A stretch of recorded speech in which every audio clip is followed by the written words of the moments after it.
Hello बच्चों। तो आज हम लोग करेंगे एक्सरसाइज 4.5। तो एक्सरसाइज 4.5 में फर्स्ट क्वेश्चन दिया है, draw a rough sketch of a quadrilateral P Q R S. तो एक क्वाड्रिलेटरल बनाना है हमें पी क्यू आर एस का। तो क्वाड्रिलेटरल होता है ऐसे, ये हो गया क्वाड्रिलेटरल। इसका नाम दिया है पी क्यू आर एस। तो आप कहीं पे भी पी क्यू आर एस से शुरू कर सकते हैं। मैं यहाँ से देख देती हूँ, P Q R S.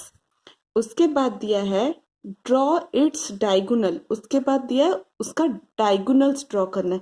Diagonals होता है इसके जॉइंट्स को जॉइंट करना, ये होता है डायगोनल्स। जैसे आर पी एक डायगोनल हुआ, एस क्यू एक डायगोनल हुआ।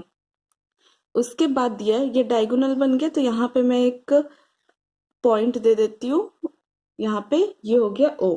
उसके बाद दिया है नेम देम, उसका नाम लिखना है। डायगोनल्स का नाम क्या क्या होगा, जो डायगोनल्स आपने बनाया उसका नाम क्या क्या होगा वो हमको लिखना है फर्स्ट। तो डायगोनल का नाम हुआ एस क्यू और आर पी। तो यहाँ पे मैंने लिख दिया नेम देम। तो डायगोनल्स आर, यहाँ पे मैं लिख दूंगी डायगोनल्स आर, आर पी एक डायगोनल हुआ, R P and S Q ये दोनों डायगोनल हुआ। उसके बाद दिया इज द मीटिंग पॉइंट, मतलब ये होता है मीटिंग पॉइंट जहां पे दोनों डायगोनल मीट कर रहे हैं, मिल रहे हैं। तो is the meeting point of the diagonal, ये वाला जो मीटिंग पॉइंट है, इन द इंटीरियर और एक्सटीरियर ऑफ द क्वाड्रिलेटरल। मतलब ये जो मीटिंग पॉइंट है, जैसे ओ जो दिया है, वो इंटीरियर में है या एक्सटीरियर में है क्वाड्रिलेटरल के। तो यहाँ पे देखिए इंटीरियर मतलब अंदर, एक्सटीरियर मतलब बाहर। तो यहाँ ये वाला पॉइंट कहाँ पे है, इस डायग्राम के अंदर है, तो ये हो जाएगा इंटीरियर, इंटीरियर हो जाएगा। तो यहाँ पे हम लोग लिखेंगे the meeting point of the diagonal is in the interior। is मतलब यहाँ पे is आ जाएगा, ये वाला is जो होगा यहाँ पे आ जाएगा, is in the interior। मतलब कि the meeting point of the diagonal, जो meeting point है diagonal का, is in the interior, interior के अंदर है मतलब is। तो आई होप आपको क्वेश्चन नंबर 1 समझ आया होगा। अब हम लोग करेंगे क्वेश्चन नंबर 2। क्वेश्चन नंबर 2 में दिया है draw a rough sketch of the quadrilateral. एक रफ स्केच बनाना है क्वाड्रिलेटरल का, के एल एम एन, के एल एम एन का एक रफ स्केच बनाना है। तो यहाँ पे एक क्वाड्रिलेटरल ऑलरेडी दिया हुआ है, तो मैं उसी को ही ले लेती हूँ। तो मैं कोई भी नाम दे देती हूँ। तो मैंने यहाँ पे दे दिया के एल एम एन। तो यहाँ पे मैंने नाम दे दिया के एल एम एन, तो क्वाड्रिलेटरल बन गया और के एल एम एन का क्वाड्रिलेटरल नाम दे दिया मैंने। State two pairs of opposite side, मतलब साइड मतलब होता है यहाँ पे, जैसे के एन, के एल, एल एम एन, ये सारा हुआ साइड। तो इसमें बोला है ऑपोजिट साइड आपको बताना है। ऑपोजिट साइड क्या क्या होगा, ऑपोजिट साइड मतलब यहाँ पे ऑपोजिट क्या होगा, ये इसका ऑपोजिट हुआ। ऑपोजिट मतलब एक इंसान अगर यहाँ पे खड़ा है तो उसके ऑपोजिट में कौन, उसके सामने कौन है। इसका मतलब ये वाला के और एन, एन का ऑपोजिट है एल और एम। तो यहाँ पे मैं लिख दूंगी के एल का ऑपोजिट है, के एल का ऑपोजिट है एम एन, के और एल, के और एल, एन और एम फर्स्ट है ऑपोजिट में। और क्या है, इन दोनों का मैंने अब तक लिखा है, इन दोनों का बाकी है, इन दोनों का मैंने लिखा नहीं है। तो इन दोनों का मैं लिखूंगी एल एम के ऑपोजिट है, एल एम के ऑपोजिट है के और एन, के एल एम के एन होना चाहिए। हाँ कोई बात नहीं, इसमें आप कुछ भी लिख सकते हैं।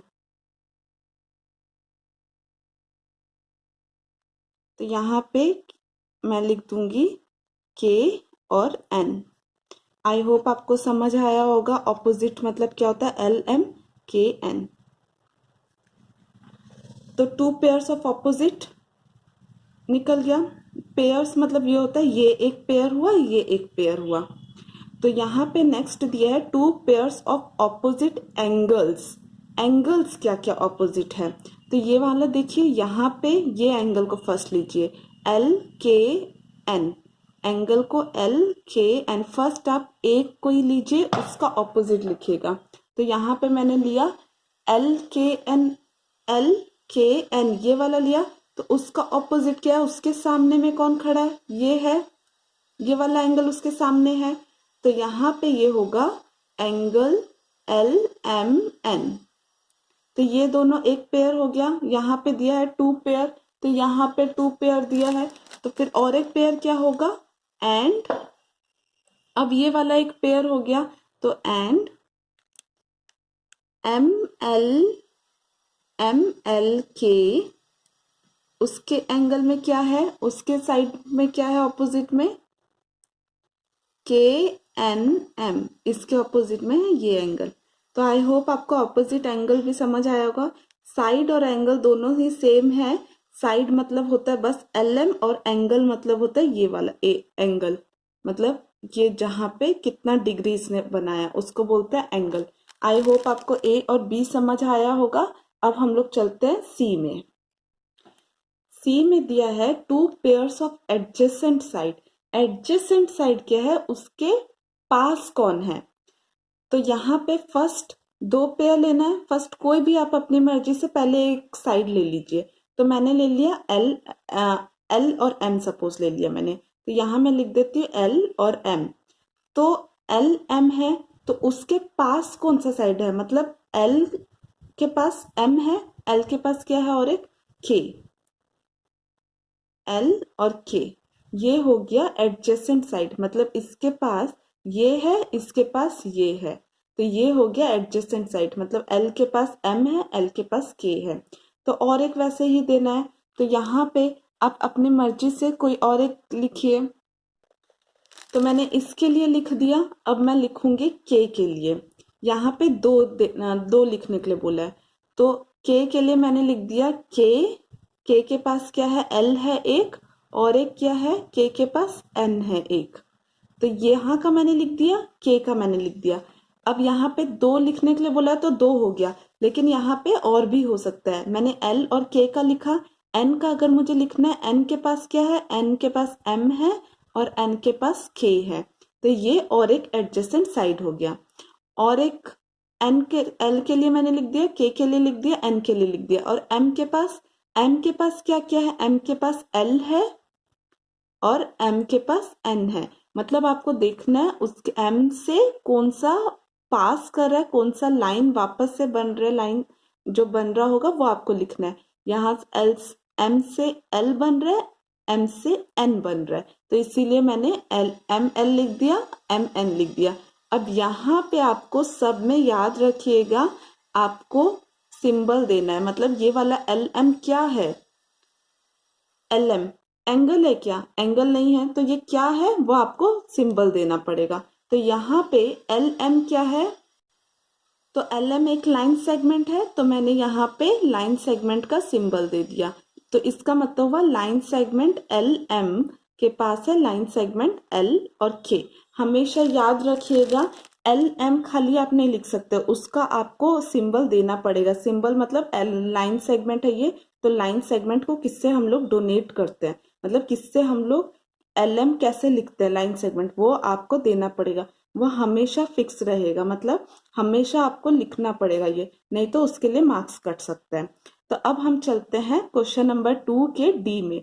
तो यहाँ पे दिया है adjacent angle, two pairs of adjacent angle. तो आपको बताना है एडजेसेंट एंगल क्या है।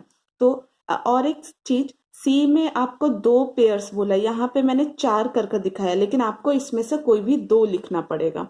तो अब दिया है एडजेसेंट एंगल क्या होता है, तो फर्स्ट मैं लिखती हूँ के का, के है यहाँ पे, तो फर्स्ट मैंने एंगल के लिए कौन सा एडजेसेंट एंगल है, मतलब के पास कौन है, एल है, एन है, के पॉइंट से जॉइंट क्या हुआ है, एल जॉइंट हुआ है, एम एल जॉइंट हुआ है, एन जॉइंट हुआ है, तो ये दोनों क्या हुआ, के पास है।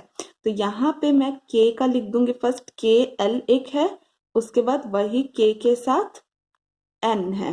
तो ये हो गया टू, ये वाला हो गया 2 पेयर्स। और भी हम लिख सकते हैं, जैसे मैंने यहाँ पे लिखा वैसे ही हम और लिख सकते हैं। अभी मैंने सिर्फ k के लिए लिखा, अब मैं लिखूंगी l के लिए। l के पास क्या है, l के पास कौन है, m है और k है। याद रखिएगा, अगर यहाँ पे, जैसे कि मैं एक एग्जांपल देती हूँ, यहाँ पे कोई इंसान है और यहाँ पे भी कोई इंसान है, यहाँ पे भी कोई इंसान है, यहाँ पे भी कोई इंसान खड़ा है, यहाँ पे भी कोई इंसान खड़ा है। अब लीजिए इसको एग्जाम्पल में, एक कोई भी आप सिलेक्ट करिएगा।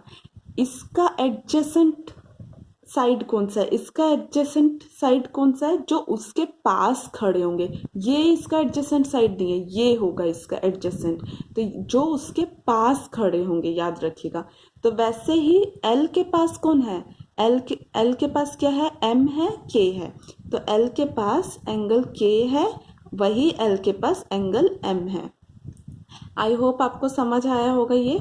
अब यहाँ पे मैंने 2 का निकाल दिया है, एल और के का कर दिया, वैसे ही आप एम और एन का भी कर सकते हैं। लेकिन यहाँ पे 2 पेयर्स दिया है, तो 2 पेयर्स में मैंने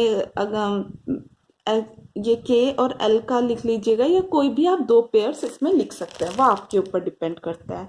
तो आई होप आपको क्वेश्चन नंबर 1 और क्वेश्चन नंबर 2 समझ आया होगा। फिर भी आपको अगर कुछ भी डाउट है तो आप मुझसे कमेंट सेक्शन में पूछिएगा।